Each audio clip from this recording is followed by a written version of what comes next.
Hello. तो आज हम एक क्वेश्चन करेंगे जो कि बीएफएस का क्वेश्चन है। ये एसपीओजे का क्वेश्चन है। इस क्वेश्चन का नाम है मिनिमम नाइट्स मूव। ठीक है। तो हमें इस क्वेश्चन में क्या करना है, हमें ऐसा कुछ टास्क दिया गया है कि एक चेस बोर्ड है 8x8 का। ठीक है। उस चेस बोर्ड में हमें एक नाइट की पोजीशन दे दी जाएगी। अब हमारा क्या काम है उसमें, जो नाइट की पोजीशन है ना, एक जैसे मान लो हमें नाइट की पोजीशन दे दी गई, जैसे ये दे दी गई, ठीक है, जहाँ पे ये है और हमें जाना है यहाँ पे। ठीक है। तो हमें बताना है कि कितने मिनिमम नंबर ऑफ मूव से हम यहाँ से इस पोजीशन से यहाँ पे आ सकते हैं। ठीक है। तो चलो देखते हैं इस क्वेश्चन का हम अप्रोच कैसे करेंगे। अब देखो हम क्या करेंगे, हम पहले जितने भी पॉसिबल मूव्स है ना उन्हें एक्सप्लोर करेंगे। ठीक है।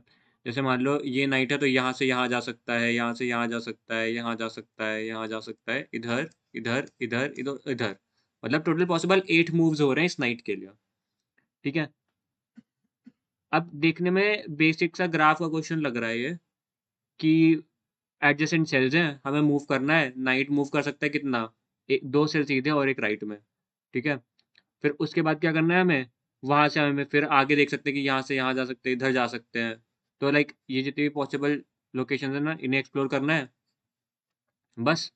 और इसमें अगर हम किसी ऐसी लोकेशन पे आ रहे हैं जो कि पहले से एक्सप्लोर्ड है तो हमें नहीं करना है।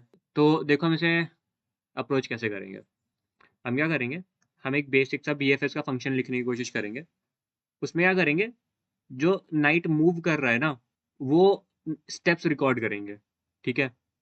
और अगर कोई ऐसा मूव मिलता है, जैसे मान लो मैं यहाँ से, जैसे मान लो मैं इस पोजीशन से इस पोजीशन पे गया, इस पोजीशन से फिर मैं इधर गया, इधर से इधर गया, और इधर से इधर, फिर इधर, फिर इधर, और फिर इधर।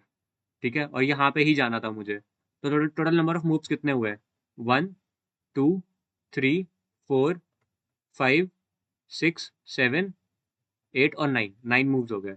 ठीक है। तो जब मैं इस पोजीशन पे आऊंगा ना, मैं काउंट कर लूंगा कितने मूव्स में आया है। ठीक है।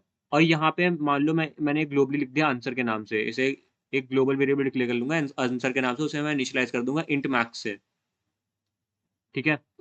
अब जब भी मैं उस पाथ पे आऊंगा ना, मैं निकाल लूंगा मिनिमम क्या है। तो answer is equal to minimum of answer, या फिर जो करंट स्टेप्स हैं। ठीक है। मतलब जो मुझे अभी नंबर ऑफ स्टेप्स लगे हैं यहाँ पे आने के लिए। तो बेसिक सा बीएफएस का फंक्शन होगा। एक बार मैं कोड दिखाऊंगा तो ज़्यादा अच्छे समझ में आएगा कि इसको कोड में कैसे अप्रोच करना है। इसमें लाइक कुछ टफ क्वेश्चन नहीं है, बहुत ही ज़्यादा ईजी क्वेश्चन है। मैं एक बहुत ही अच्छा क्लासिकल प्रॉब्लम बोलूंगा इसे।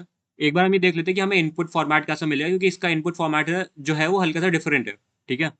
यहाँ पे हमें जो चेस बोर्ड के कॉलम्स है ना, वो अलग से मिल रहे हैं। जैसे मान लो ये कॉलम है ना, अगर तो इसे हम बोलेंगे B2।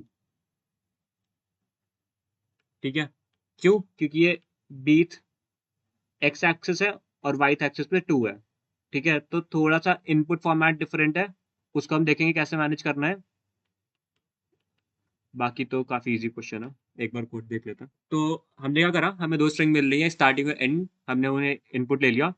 फिर उसके बाद हमें एक्स एक्सेस मतलब x1 y1 और x2 y2 निकालना है उससे। जैसे मान लो अगर हमें वहां पे A1 और एंड था हमारा B2। ठीक है। तो मतलब हमें यहाँ से जाना है यहाँ पे। तो A1 क्या हो गया, 0,0, ये क्या हो गया 1,1। हम ऐसे लेके चल रहे हैं। ठीक है। अब देखो हम क्या करेंगे, हमने x1 निकाल लिया, स्टार्ट ऑफ 0 - a, क्योंकि एस का वैल्यू जो इसकी होती है उससे सब्ट्रैक्ट कर दे रहे हैं। अगर ए होगा तो 0 आ जाएगा, उससे बड़ा होगा तो वो नंबर आ जाएगा। ठीक है, जो कि 7 तक का रहेगा। सेम y1 के साथ करा, और x2 और y2 के साथ भी। ठीक है। देखो यहाँ पे जो दूसरा वाला है ना, वो तो नंबर ही रहेगा, तो कोई दिक्कत नहीं है, उसे हम सीधे सीधे स्टोर करा सकते हैं। अब देखो हमने क्या करा, हमने एक विजिटेड एरे बना ली। मतलब जो मैट्रिक्स का साइज है 7 by 7 का, उस साइज की एक विजिटेड एरे बना ली हमने। ठीक है। जिसमें इनिशियली हमने 0 मार्क कर दिया कि कोई भी नोड विजिटेड नहीं है। हम क्या करेंगे, उस पॉइंट से जो हमें x1 y1 मिला ना, जैसे A1 मिला हमें। ठीक है। तो इस पॉइंट से हमें बीएफएस लगाना शुरू करना है, और हम उसमें क्या भेज रहे हैं, देखो पहले तो हम विजिटेड एरे भेज रहे हैं अपनी, फिर स्टार्टिंग पॉइंट भेज रहे हैं यहाँ पे, फिर भेज रहे हैं कहाँ पे जाना है हमें, डेस्टिनेशन वाले पॉइंट्स। ठीक है। और फिर भेज रहे हैं नंबर ऑफ मूव्स जो अभी लगे हैं मुझे। ठीक है, अब देखो हम क्या करेंगे, एक चीज और देखने वाली है कि हमने यहाँ पे दो फंक्शन बना के रखे हैं। एक फंक्शन है हमारा चेक बाउंस और एक है इनिट डायरेक्शन। मैं दिखाऊंगा भी ये फंक्शन करते क्या है। ठीक है, चेक बाउंड फंक्शन तो नाम से समझ में आ रहा होगा क्या करता है। जैसे मान लो अगर हमें ये मैट्रिक्स दी गई है ना, ठीक है, और हम किसी ऐसे कोऑर्डिनेट पे हैं जैसे यहाँ पे, अब हम +1 जाने की कोशिश कर रहे हैं, +1 प्लस मतलब वाई डायरेक्शन में 1 प्लस कर रहे हैं और यहाँ पे एक्स डायरेक्शन में 1 प्लस कर रहे हैं, तो हम इस मूव को चेक करेंगे कि बाउंड्स के अंदर है कि नहीं है, कि 7/7 मतलब 8/8 मैट्रिक्स जो है उसके अंदर आ रहा है कि नहीं आ रहा है। अगर ऐसा नहीं है तो ये फंक्शन जो है वो चेक करके बता देगा। मतलब थोड़ा सा कोड क्लीन करने के लिए मैंने फंक्शन लिखा दिया, वरना तुम लोग ऐसे वहीं पे लिख सकते हो। अब दूसरा फंक्शन देखते हैं इनिट डायरेक्शन क्या कर रहा है।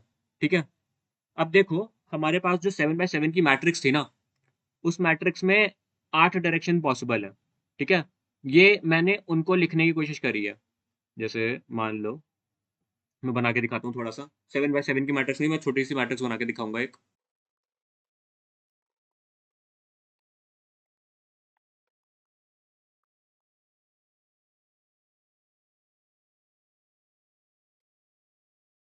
तो देखो, ये मेरी स्टार्टिंग पोजीशन है, ये मेरी एंडिंग पोजीशन है, डेस्टिनेशन। ठीक है, अब देखो मैं यहाँ से कहाँ कहाँ जा सकता हूँ। मैं यहाँ से दो मूव सीधे, एक राइट यहाँ पे, दो मूव सीधे पीछे की तरफ, एक नीचे यहाँ पे, यहाँ पे, और इधर, और इधर, और एक इधर हो गया, एक इधर हो गया, और एक इधर हो गया। ठीक है, अब देखो ये 8 डायरेक्शंस है। अब इसमें अगर मैं इसे 0,0 मान लूँ ना, ठीक है, तो अब देखो ये क्या है, ये हो गया तुम्हारा एक, जरा एक बार तुम इसे एक्स एक्सिस और वाई एक्सिस के पर्सपेक्टिव से समझने की कोशिश करो। जैसे मान लो ये मेरा एक्स वाई एक्सिस है, मैं यहाँ पे 0,0 पे हूँ। ठीक है, तो मैं अगर इधर जाऊंगा ऊपर की तरफ तो +1 होता है, इधर नीचे जाऊंगा तो -1 होता है वाई एक्सिस में, इधर जाऊंगा तो एक्स एक्सिस में -1 होता है, इधर जाऊंगा तो एक्स एक्सिस में +1 होता है। ठीक है, तो जैसे, तो इसी इसी थोड़ी सी टर्मिनोलॉजी से हमने यहाँ भी बनाने की कोशिश करी है। यहाँ पे 0,0 है, तो अगर मैं ऊपर जाके इधर जाऊंगा तो +2 हो रहा है और -1, +2 हो रहा है और +1 हो रहा है। ठीक है, इधर देख लो नीचे, यहाँ से मैं अगर इधर जाने की कोशिश करूंगा तो दो ऊपर गया और इधर आया, तो ये हो गया 2,1। ठीक है, अब मैं इधर से इधर जाऊंगा, दो आगे और एक ऊपर, तो ये हो गया, दो आगे गया और एक ऊपर गया, तो ये हो गया 2,1। सॉरी, हाँ, क्योंकि हम वाई एक्सिस में मूव कर रहे हैं ना, तो 1,2 वाई वाले कोऑर्डिनेट में दो होगा। ठीक है, अब देखो अगर हम यहाँ से ऊपर गए तो +1 होगा यहाँ पे वाई एक्सिस में, अगर नीचे गए तो क्या होगा, तो 2,-1 होगा। ठीक है, सेम नीचे के लिए, नीचे के गए तो -2 होगा, और -2 से इधर गए तो +1, इधर गए तो -1, तो एक डायरेक्शन इधर होगी -2,1 और इधर होगी -2,-1। सेम इधर ऊपर गया तो +2, इधर गया तो -1, तो ये हो गई 2,-1। एक्स एक्सिस के लिए भी देख लो वही सेम चीज़ है। अब माइनस की तरफ 2 जा रहे हैं, ऊपर गए तो +1, नीचे गए तो -1। ठीक है, तो ये हो गया -2,-1, सॉरी -2,+1, और नीचे है -2,-1, ये वाली डायरेक्शन। ठीक है, हाँ मैंने यहाँ भी स्किप कर दिया। देखो यहाँ पे मैं नीचे गया ना, तो नीचे दो गया। ठीक है, तो यहाँ पे -2 होगा, -2, -1 हो गया ये वाला, और इधर से जो आएगा वो हमारा होगा -2, -1 होगा इधर वाला, इधर वाला -1, -2 होगा, क्योंकि मैं वाई एक्सिस में नीचे आ रहा हूँ ना, तो -2 उधर होगा। ठीक है, तो 8 डायरेक्शन हो गई हमारी, 1, 2, 3, 4, 5, 6, 7, 8। ठीक है, तो हमने बस यही करा इस फंक्शन में, हमने जो 8 डायरेक्शन है ना इनिशियलाइज कर दी है। तो हम इस एक्स में अगर इन दोनों इसका कोई भी एक वैल्यू ऐड करेंगे ना, तो हमें एक पॉसिबल मूव मिल जाएगा, तो थोड़ा सा ईजी पड़ जाएगा हमारे लिए ट्रैवर्स करने के लिए इस पूरे मैट्रिक्स में। अब देखो, अब तो बेसिक बीएफएस फंक्शन है। हमने क्या करा, सबसे पहले डायरेक्शंस वाली एरे बनाई, उसे एडिट कर दिया, एक क्यू बनाया पेयर का। ठीक है, अब इस क्यू में क्या करा हमने, जो मेरा करंट मूव है ना, वो ये वाला है। ठीक है, 0, और जिस मैं करंट नोड पे हूँ, जिस करंट मैं स्क्वायर पे हूँ, वो x, y है। ठीक है, अब देखो निचले तो मेरा मूव 0 ही होंगे, तो यहाँ पे मैंने 0 पुश कर दिया इसमें, और बस एक लूप बना लगा दिया। अब मैं हर बार क्या करूंगा, उस क्यू का फ्रंट निकाल के, अब देखो इसमें वेरिएबल्स कौन से हैं। करंट एक्स हो जाएगा इसका सेकंड का फर्स्ट, करंट का सेकंड का फर्स्ट, और ये y वाला हो जाएगा करंट के सेकंड का सेकंड। और मूव्स क्या है, जो क्यू का पहला एलिमेंट है करंट का फर्स्ट। ठीक है, मैं विजिटेड जो है उसे ट्रू मार्क कर दूंगा।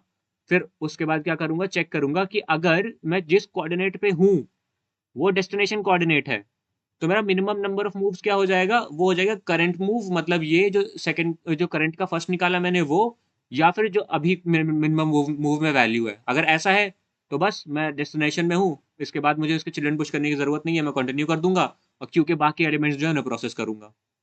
ठीक है, वरना मैं क्या कर रहा हूँ, उस नोड से जितने भी पॉसिबल डायरेक्शंस है ना उसमें ट्रेड कर रहा हूँ। देखो यहाँ पे मैं एक्स में प्रेस, मैं इस मैं करंट डिस्प्लेसमेंट निकाल रहा हूँ जो कि है नेक्स्ट डायरेक्शन। तो यहाँ पे मैं क्या कर रहा हूँ, यहाँ पे मैं जो मैंने वो अभी डायरेक्शंस एरे इनिशियलाइज करी थी ना पेयर की, जो मैं बता रहा था ये डायरेक्शंस बनेंगी, उनमें से वैल्यू निकाल के ऐड कर रहा हूँ। और ऐड कैसे कर रहा हूँ, मैं पहले वो जो मेरा चेक बाउंड वाला फंक्शन था ना वो चेक कर रहा था कि कहीं ये मूव मैट्रिक्स से बाहर तो नहीं है।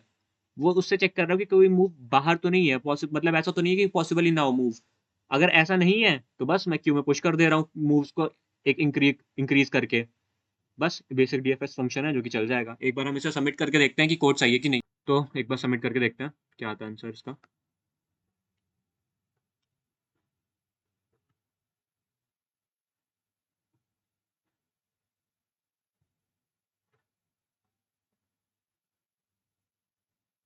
हमारा आंसर एक्सेप्ट हो चुका है। तो बहुत ही बेसिक सा बीएफएस का क्वेश्चन था, इसमें कुछ नहीं है, बस हल्का सा वेरिएशन था कि हमें जो मूव्स थे वो काउंट करने थे। अगर आपको और कोई डाउट है या इस क्वेश्चन में अभी भी कोई डाउट है तो आप हमारे डिस्कॉर्ड सर्वर पे आ सकते हैं। हमारा डिस्कॉर्ड सर्वर का लिंक हमारे बायो में दिया गया है। Thank you.